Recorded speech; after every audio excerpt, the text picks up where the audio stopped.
I don't remember where I was when I first learned about what conflict of interest is, because it's not something that when you first learn about it, you care about. It's usually in an academic setting. You usually learn about like in high school or college, or maybe there's an issue going on in your country and you're watching some kind of news or listening to some kind of talk, and they'll mention conflict of interest. But you're more focused on the topic, so you're not really like thinking about the principle, right? I don't remember where I was when I learned about it, but it made perfect sense, and it was just matter of fact. It was just like a common sense thing about your existence. Yeah, of course, if you have something that's going to potentially bias your opinion on a matter, that should be considered if you're in a decision-making situation. And used to, it was on the surface. One of the arguments back then about conflict of interest was that it's not just about whether it does or does not affect your judgment. The fact that it could affect your judgment damages the credibility of your position and should be avoided. It's an optic. Let's just go right after the elephant in the room. I'm just going to walk right up to it and smack it right in the butt. Let me build the right structure around this idea, okay? So there's a pandemic.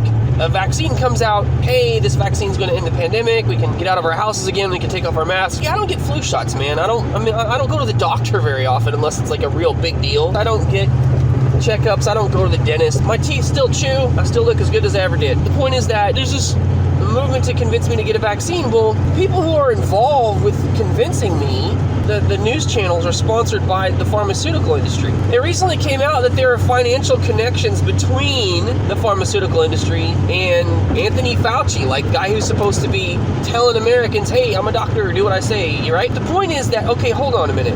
There's money behind what you're telling me. That doesn't guarantee that you're lying, but it certainly makes it harder to imagine that you have a clean slate on the matter when there's money behind this. Another place where this really is a big deal that I'm really surprised that we're just cool with. Like the whole country's just fine with this. Listen, the United States government, or any government for that matter, takes the fruits of the labor of the people.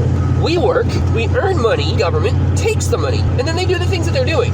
So whatever the government is doing, and however it's affecting you, you're paying for it. We have a legislative body that makes laws. There are certain rules for insider trading, and there are certain rules for, investing when you are in a position to make laws that will affect the investment. But we don't pay any attention to those rules, and they don't have any teeth.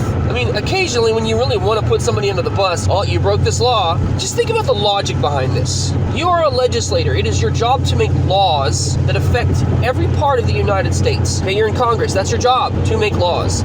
If you have investments and you know that a particular piece of legislation is going to impact an investment or create an opportunity for investment, it's going to color your judgment on the law. These people that are making these laws have these investments that create an opportunity for them to effectively facilitate wealth transfer. They can make laws stating that the United States government can put something in their budget and pay Pfizer for a bunch of vaccines or Raytheon for a bunch of military equipment. It's not their money, it's tax dollars. But sometimes these are publicly traded companies.